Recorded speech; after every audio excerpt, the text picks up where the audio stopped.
A principios del 2010, Odd Future se empezaba a ser más conocido. Ya no eran tan solo un colectivo, ya tenían influencia en su público y eran un movimiento.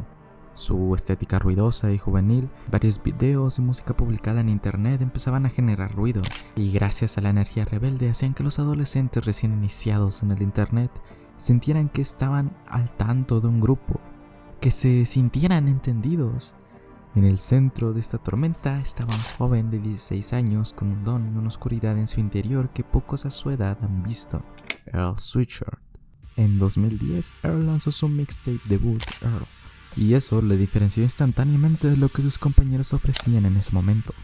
Las letras eran agudas, impactantes y divertidas, de una manera que le convirtió en el prodigio de Odd Future. Pero justo cuando la tripulación empezó a explotar, desapareció. Nada de contenido nuevo en redes y sin apariciones en conciertos. Simplemente se fue. Esta desaparición dio origen a un movimiento que cambiaría el rumbo de la carrera de él a su regreso. Los fans no podían dejar de especular. Estaba encerrado, estaba en rehabilitación, se escapó. La verdad resultó ser algo desconcertante e impactante. La madre de Earl estaba preocupada por su hijo, así que le envió a la Academia Coral Reef, un internado para adolescentes problemáticos en Samoa. Y mientras Earl lidiaba con el aislamiento, su base de fans, muchos de ellos adolescentes, convirtieron su ausencia en un grito de guerra. El eslogan Free Earl comenzó a sonar en los conciertos de Odd Future y rápidamente explotó más allá de eso. Estaba marcado en camisetas, varias publicaciones en distintos sitios utilizando la frase, pegado en los comentarios de YouTube. Al comienzo era divertido, un meme, pero empezó a adquirir un peso que nadie se imaginaba. Los fans se volvieron un problema, pues ya no querían respuesta a su música, querían recuperar a su prodigio. Y al convertir a Earl en un mito, lo hicieron más grande de lo que alguien podría haber imaginado. Pero en todo ese ruido generado por el público había un adolescente que no tenía elección. Un chico de 16 años intentando averiguar quién era. What you want to know about Doors, huh? You at home, sitting on your couch, not doing nothing. Word, I'm gonna take y'all through it track by track. First thing you need to know about the album is Cuando Earl regresó a Los Ángeles, el mito de Free Earl ya era más grande que la vida. Ya no era solo un rapero, se había convertido en un símbolo. Estar a la altura de esa expectativa era algo que lo abrumaba, pero decidió hacer algo que no cualquiera se atrevería. El disco que iba a lanzar no iba a ser para complacer el sonido que querían los fans, iba a ser algo que lo llenara a él. I was 18, I was trying to figure it out. They were like, you're the big rapper, like, make an album. What's up? this record has changed my life.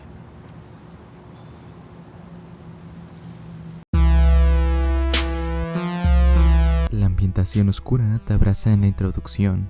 El synth lento es como una linterna y el snare resonante durante toda la canción se siente como un golpe. Es abrumante. Baby girl, what you wanna do? Skip Lafleur inicia el track fanfarroneando sobre lo que tiene y con una historia sobre una chica. A new life, a new world. Esta primera parte es una escena completa, donde Lafleur se presenta y crea una presencia oscura, la de alguien que haría lo que sea por conseguir lo que quiere. You ain't gotta pretend with me. La de alguien confianzudo, pero seguro de sí mismo, y con una de las estructuras y rimas más curiosas que he escuchado. I go the extra mile, I'm with the extras. Extended clips, shoot through your necklace. Primero, SK dice que va más allá y que está con los extras, es decir, que está con los extras en el set. Clips extendidos se refiere a clips en una pistola y clips de una película, y luego una referencia a cómo tanto las cámaras como las armas disparan. Leave you breathless, that tech is restless. Cause all my children need the best bitch. Tech es un juego de palabras entre una Tech 9, una pistola semiautomática y con una palabra Tech, es decir, la tecnología de las cámaras utilizadas para hacer películas. Earl Sweatshirt llega amenazante y agresivo con líneas como: soy un problema para los, ya verás, los mato a todos en un minuto. También alardea de la fama que consiguió gracias al colectivo, al fenómeno Free Earl. Pues recordemos, su madre lo envió a Samoa y aunque en ese momento era algo desconocido de la razón, aquí hace la mención del porqué. Antes de que Earl fuera enviado a Samoa, luchaba contra la adicción a las drogas y al alcohol. como se aprecia en su mixtape homónimo del 2010, y a pesar del ambiente del proyecto, Earl se escucha como alguien renovado y dispuesto a conseguir todo lo que quiere.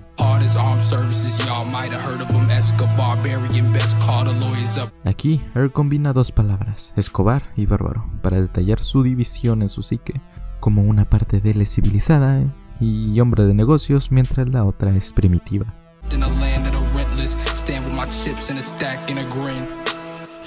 Esta canción muestra a SK y Earl con raps fanfarrones sobre lo duros y únicos que son, aunque SK ya no saque música. Y si quiero un dato interesante, SK es el primo de Frank Ocean. What's up, nigga?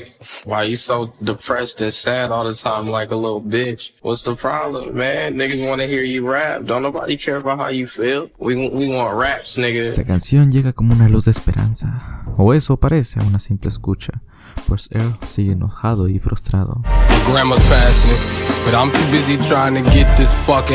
Esta canción es para que Earl se libere un poco de la carga que ha llevado en su espalda en un largo tiempo.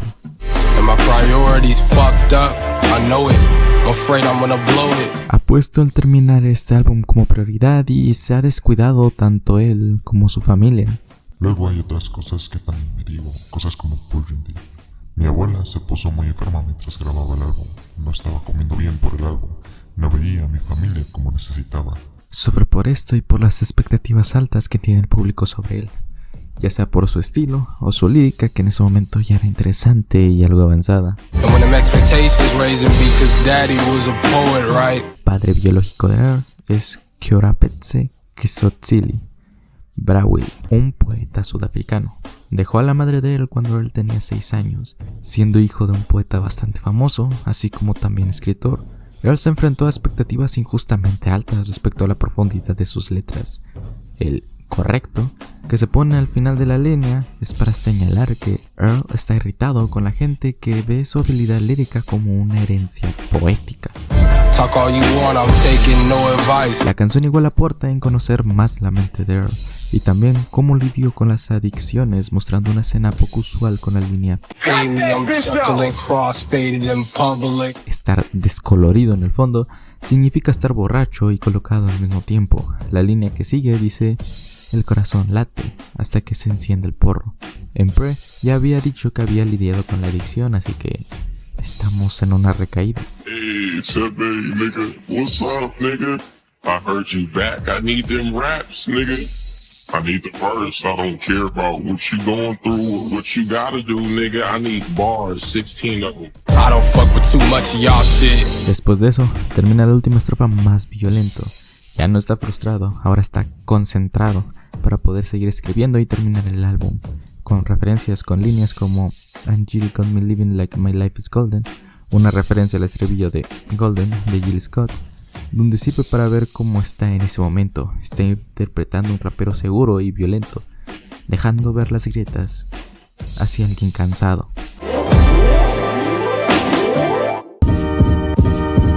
El título de esta canción podría ser una referencia a una canción anterior de Odd Future titulada Blade, en la que Earl termina su verso rapeando. Take that. I'm on top like with capes. Regresamos al sonido oscuro y cegador, los drums siendo desorientadores y secos, mientras que la melodía de acordes se sintiera que intenta salir, siendo el bajo lo único que sí se puede apreciar con claridad. Aquí Domo toma el papel de alguien que ve el lado positivo de la fama, con la línea sirve como referencia a la canción de Tupac, Me and My Girlfriend, y también para señalar cómo sintió el ascenso de Future, caótico y eufórico. Da una sombra imponente, confianzuda y agrandada, celebrando su éxito al igual que el de sus compañeros de Wolfgang y The Lord Squad, pero también destacando su evolución, pues es un diamante. Earl responde con una visión más pesimista sobre su regreso y los efectos que ha tenido en quienes lo rodean.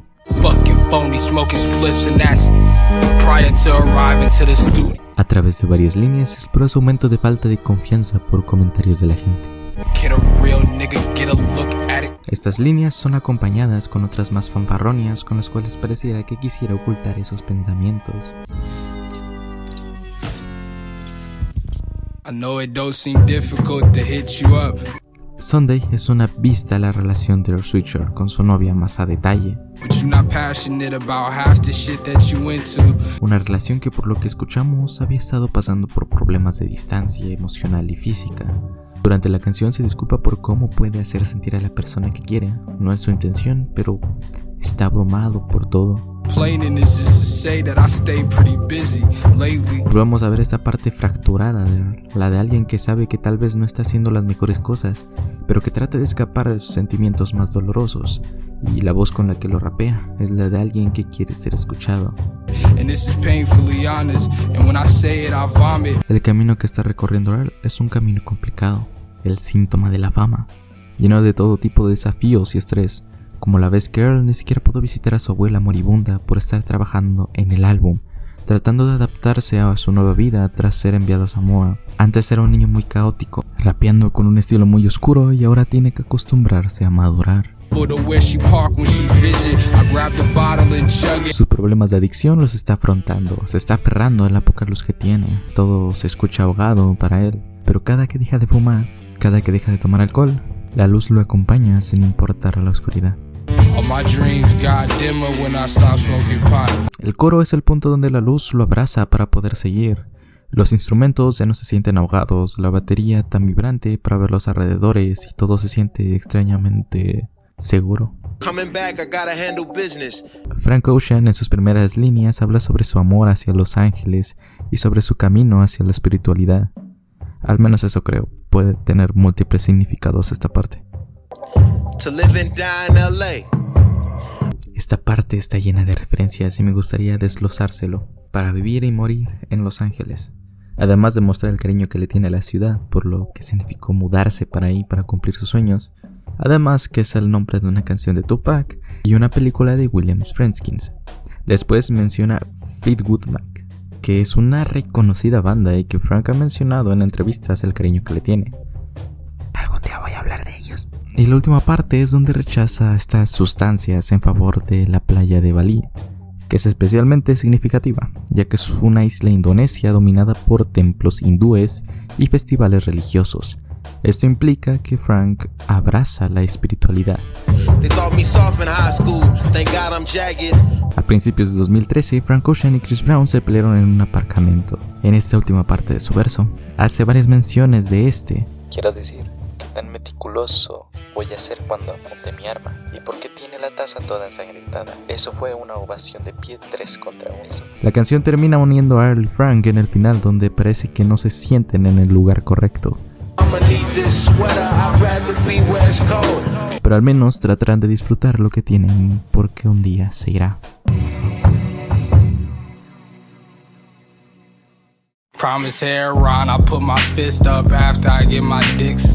Llegamos de nuevo a la oscuridad y esta vez Earl comienza la canción. Gil Scott-Heron fue un poeta estadounidense de canciones y jazz, conocido por muchos por sus interpretaciones de spoken word en las décadas de 1970 y 1980, a veces considerado el padrino del rap. Heron probablemente influyó en Earl. Heron era famoso por sus letras de relevancia política y social. Earl promete algún día levantar el puño, en referencia al saludo del poder negro como homenaje al activismo de Heron, pero el niño consumista que lleva adentro quiere disfrutar del sexo y el dinero que conlleva su éxito mientras es joven. La letra en sí se centra en los problemas de Earl con su lugar de residencia. Se comporta violento y responde agresivamente hacia las personas que creen que no se puede superar, menospreciándolo, diciéndole One Trick Pony, lo que significa una persona con una característica especial, talento o área de especialización. En este caso, el truco fue su primer mixtape, Earl, por el que fue aclamado. Aunque ya en el futuro, Doris es más apreciado y debutó como número 5 en Billboard. Esta es más una línea de índole social, pues por la época en que se publicó este álbum, Los Ángeles aún estaban recuperándose de una crisis financiera ocurrida 5 años antes, provocando que la ciudad se desplomara en su estatus económico y que los ciudadanos perdieran sus empleos. El metal flexible que se refiere es un arma para protegerse, como probablemente haría una ciudad en recesión o los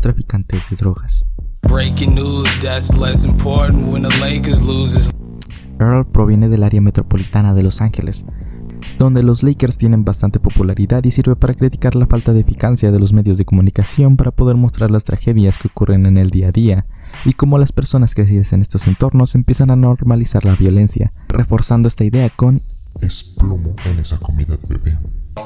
That's the Testaments trying to stay Jekyll-ish, but most niggas hide and Brenda just stay pregnant. ocupando la novela El extraño caso del Dr. Jekyll y el Sr. Hyde. Es una novela gótica escrita por el autor escocés Robert Louis Stevenson. Le tira a los raperos falsos y se ocupa al personaje de Jekyll para decir que, aunque él intente mejorar la sociedad, los demás seguirán ignorantes ante los problemas. Vince aquí demuestra su nivel de escritura de una manera increíble, con uno de los versos más salvajes y que van dirigidos a los raperos falsos. Al comienzo menciona Auschwitz, el cual es el campo de concentración nazi más notorio y el más grande, ya que fue un complejo de más de 40 campos. Más de 1.1 millones de mujeres, niños y hombres perdieron la vida en este campamento. Este sirve como una amenaza a lo que él es capaz de hacer a esas personas falsas. Y apenas es el comienzo. Durante todo su verso sigue tirando referencias a armas, actos violentos y fanfarroneando de lo duro que es, con referencias a localidades y personas famosas como Larry Johnson para referirse al tamaño de su carro, en lugar de Raging Waters para hacer un juego de palabras con el cual dejan claro que si lo ponen a prueba o lo retan, no dudará en disparar. Mencionando el lugar donde creció, North Long Beach, un lugar mencionado frecuentemente en la mayoría de sus canciones y el cual tiene una de las tasas de criminalidad más alta. Él se crió de donde vienen las bestias. Lo que para ti es algo, para él no es nada. Like it's nothing, 'cause it's nothing, bitch. Un constante ruido blanco está presente. No hay nada más que intimidad y oscuridad. Algo siniestro se oscurre entre esas sombras y Earl lo siente. Eso que siente es la conciencia de cómo ha estado esos días. El primer verso hablando del abandono de su padre y cómo le afectó. Probablemente hayan pasado 12 años desde que mi padre fue. Solía decir que lo odio en broma, cuando sinceramente lo echo de menos. Desde pequeño es una carga que no puede soltar tan fácil y que de cierta manera es uno de los factores que más le ha afectado. 16, soy hueco, intolerante, tomo toda la botella, te enseñaré un modelo a seguir. Earl abre un espacio para conocer el tiempo antes de que lo llevaran al internado en Samoa. Sufría de alcoholismo, casi nunca estaba consciente y tenía una actitud caótica. Estoy borracho, meando en el césped de alguien. Se sentía alguien que no encajaba en ningún lugar, como si fuera defectuoso, hasta que llegó Tyler, alguien quien empezó a considerar como hermano, y este mismo dándole un grupo de amigos, pero siguió siendo una persona caótica. Lapso de tiempo, barrotes podridos, el pozo sin fondo del corazón. Era tan profundo como Havoc y Prodigy en el 96. Con ideas oscuras y con problemas que no podía abordar, lo que llevó a su madre a internarlo. Cuando regresó del internado, no pudo estar en paz. Tenía que sacar nuevo material para los fans que lo estuvieron esperando y con eso responder en dónde había estado, y por la fama que tenía en ese entonces, hubo alguien que se aprovechó de eso. Tyler Craven. Cuando Earl desapareció, Craven fue el soplón de Complex, pues este delató su ubicación en una entrevista que dio. Esto hizo que su regreso fuera más abrumante para él, pues se le añadieron más cosas por qué preocuparse, y si antes la relación con su madre era algo tensa, ahora lo era más. El título de la canción significa un amigo cercano, lo que podría hacer referencia al amigo de toda la vida de Earl, Tyler the Creator, que menciona en el primer verso. Este es Earl intentando enmendar su comportamiento infantil y caótico de antes. Contó todo lo que le atormentaba y por eso ahora tiene un momento de tranquilidad, donde la oscuridad desaparece con un interludio tan animado hecho por Chad Hugo de The Neptunes. No le pregunten quién no le ha pagado regalías.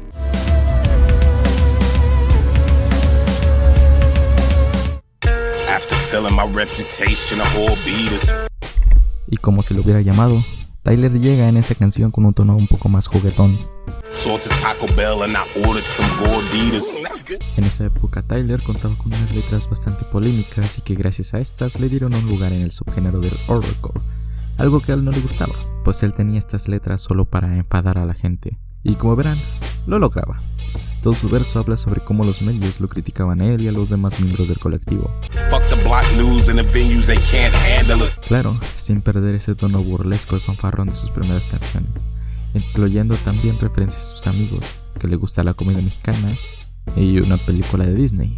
Tampoco sé cómo todo eso coexiste en un solo verso. Earl desde siempre se ha sentido perdido y con esta línea se refiere a dónde encontró un hogar, Odd Future.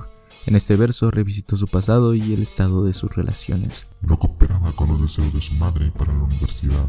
Al haber sido criado por educadores, hubo un momento en que yo tonto convirtió eso en enemigo.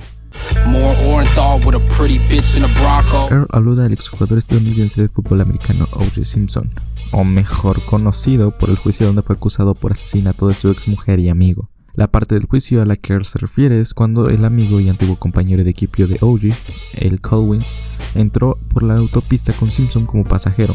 Se le conoce como la persecución del Bronco Blanco, ya que ese es el vehículo que conducía Collins. La persecución se extendió por todo el mundo.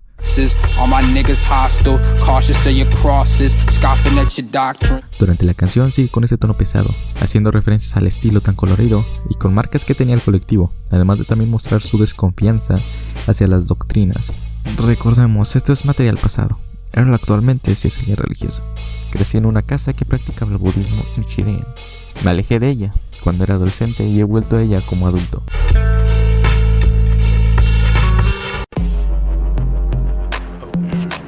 Ahora con un sonido más crudo llega Vince con demasiada hostilidad.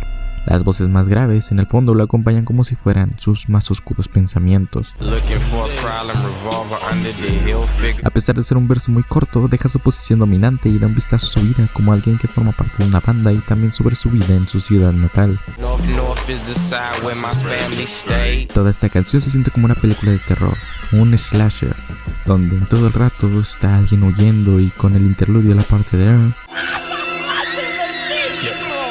Earl continúa la narrativa de su verso y rapea desde la perspectiva de una mafia o líder de la droga, detallando su ascenso de un criminal bajo a un alto narcotraficante que ahora es perseguido por los federales.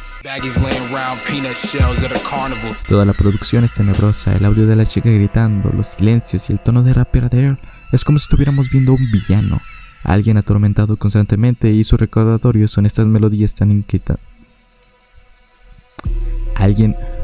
Toda la producción es tenebrosa, el audio de la chica gritando, los silencios y el tono de rapear de Earl es como si estuviéramos viendo a un villano, a alguien atormentado constantemente, y sus recordatorios son estas melodías tan inquietantes, notas agudas que parecen gritos, ecos constantes y voces distorsionadas.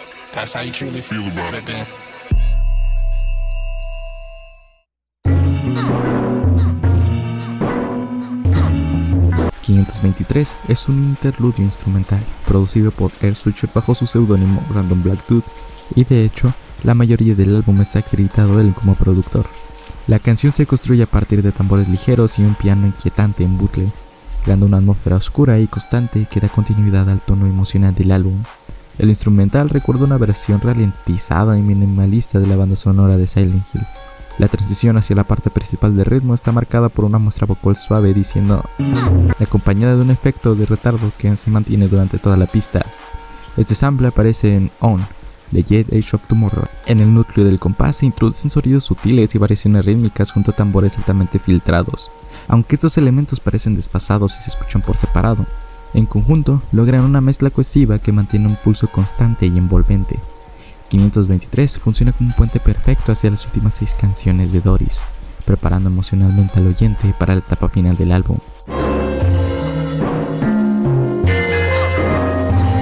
Sobre el significado del título, algunas interpretaciones sugieren que 523 hace referencia al Percocet, paracetamol más oxicodona, lo que encajaría con el estado mental fracturado que Earl explora a lo largo del disco, especialmente en Chum. Otra teoría apunta que podría representar la fecha en que se produjo la canción, 23 de mayo. En una entrevista con NPR, Earl comentó que ese ritmo era uno de sus favoritos y que aunque intentó rapear sobre él, nada terminaba de funcionar.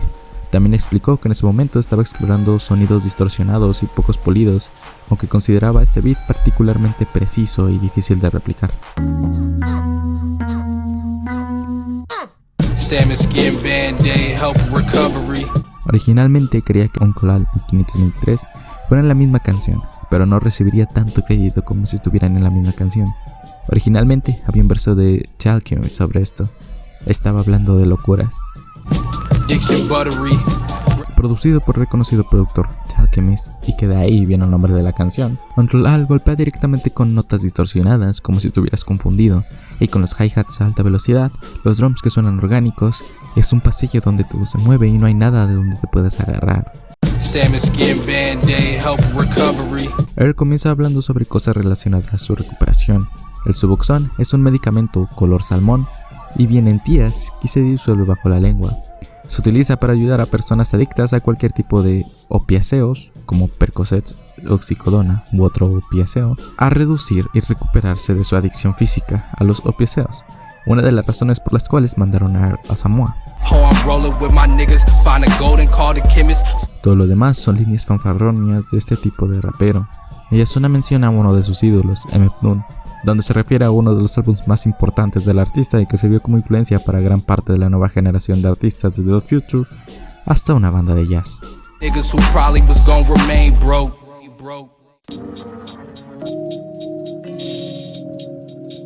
Las baterías ralentizadas pero con presencia, las melodías no tan convencionales y no se escuchan tanto por estar flotando en el fondo. La voz de Mac Miller, unos tonos bajos e igual lenta, es como si estuvieran volando. En esta canción, tanto Mac Miller como Earl exploran el cómo se sienten al consumir sustancias.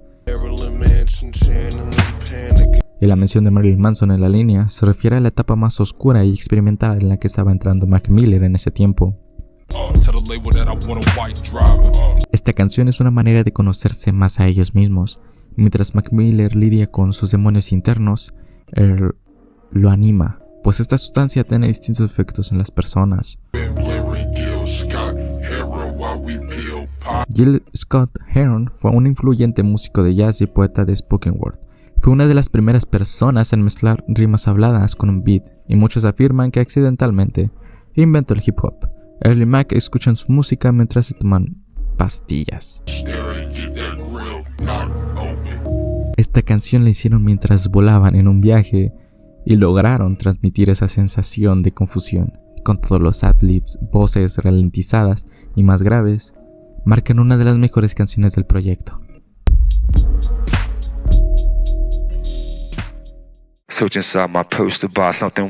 Esta frase pone el ambiente de la canción, una frase que pone el tema de desilusión durante el track.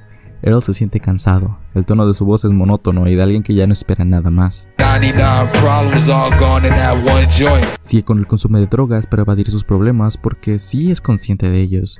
Con la línea "Soy una burbuja en el vientre del monstruo", deja en claro que sabe que no está en un buen lugar en ese momento, pero no le preocupa. Si ya pudo salir de ese lugar una vez, que le evita en esta ocasión avanzar.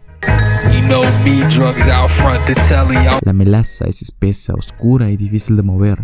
El nombre del título ayuda a reforzar el estado en el que está Earl, el de alguien que carga con sufrimiento desde que tiene conciencia.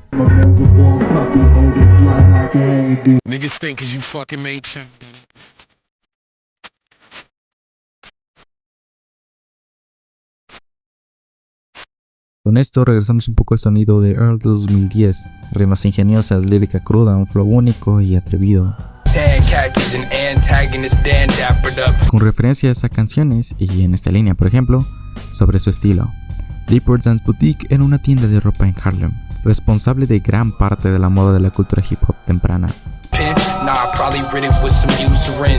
Continuando con burlas hacia los que lo critican con ese tono ácido que lo caracterizaba en ese tiempo, el beat acompaña genial las letras y voz de Earl, las baterías igual de crudas y sucias, y cuando llegamos al coro, las notas de piano delicadas pero tensas. Esta es una celebración al Future y al Earl de ese tiempo.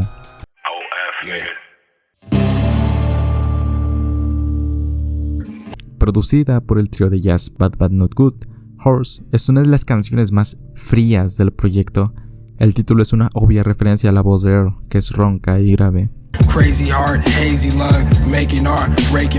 Una voz roca y un talento es lo que lo ha llevado a donde está, atormentado por sus demonios internos, pero que a través de su música y ayuda de sus seres queridos está sobrellevando, pero a veces necesita algo más para sobrellevarlo. El antiguo solista que se ponía enfermo, el chico sobrio de la marca se estresó, así que el papel se intercambió. 4 locos por el agujero y un porro cargado. Era inútil como muñeca rota cuando intentaba abrir cosas. En esta parte nos da el punto de vista que tienen los de su alrededor cuando él deja de estar sobrio. Una vista bastante deprimente y fría. A lo largo del proyecto, él ha mencionado muchas veces el consumo de drogas y alcohol como un método de escape de su mente. El coro lo canta Frank Ocean, aunque su voz está ralentizada y unos tonos más graves. Esa pequeña estrofa tiene bastantes cosas que destacar. Primero, sirve como una metáfora. Earl tiene autoestima baja y esta parte lo resalta. El frío sigue al otoño. Una metáfora de un mal presagio. Y la que me parece más compleja. No hay hogar para los débiles. No hay hogar seguro para tu orgullo. Esto parece referirse a personas que pasaron por mala suerte durante la recesión, donde no hay suficiente ayuda gubernamental para quienes se enfrentan a una ejecución hipotecaria. No poder apoyar a tus seres queridos hiere tu orgullo.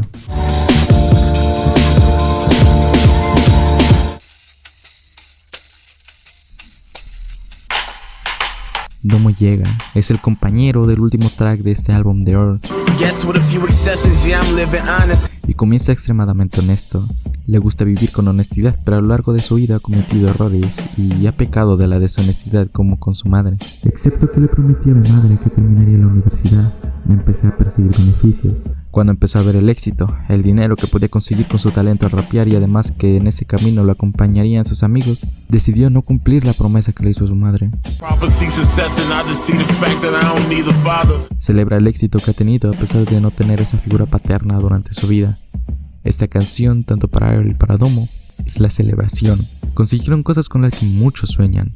A pesar de las complicaciones, siempre siguieron adelante. Los haters me suplican que pare, pero ni siquiera me molesto. La parte de realmente demasiado legítimos para dejarlo podría referirse perfectamente al éxito de MC Hammer's Too Legit to Quit de principios de los 90. Earl siempre tuvo un tema complicado con su padre, pero aquí realmente ya no le importa. Nunca lo necesitó en su vida, está buscando mejorar, aunque no es algo que se logre de la noche a la mañana. Earl es alguien original, alguien que nunca ha cedido hacia lo que dicen los demás. Por algo, al hacer este proyecto tiene una carga enorme. Hacer algo a las alturas de las expectativas de su regreso, pero igual algo que le gustara. Por eso y por todos los problemas por lo que tuvo que pasar, desde adicciones, ansiedad, depresión, él sigue adelante, sigue avanzando, enfrentando todo como un caballero.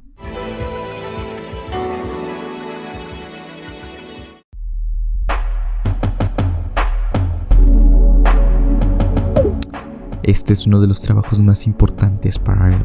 Lo puso en el mapa y generó discusión. Lo consolidó como un artista diferente. No era un miembro de Odd Future más. No era solo el amigo de Tyler. Él es Earl Sweatshirt, una persona que tiene múltiples luchas con su oscuridad, pero que siempre tiene esperanza y que su refugio es música. Muchas gracias por llegar hasta aquí. Les deseo un feliz día, tarde o noche. Que tengan un buen año. Yo fui Senko.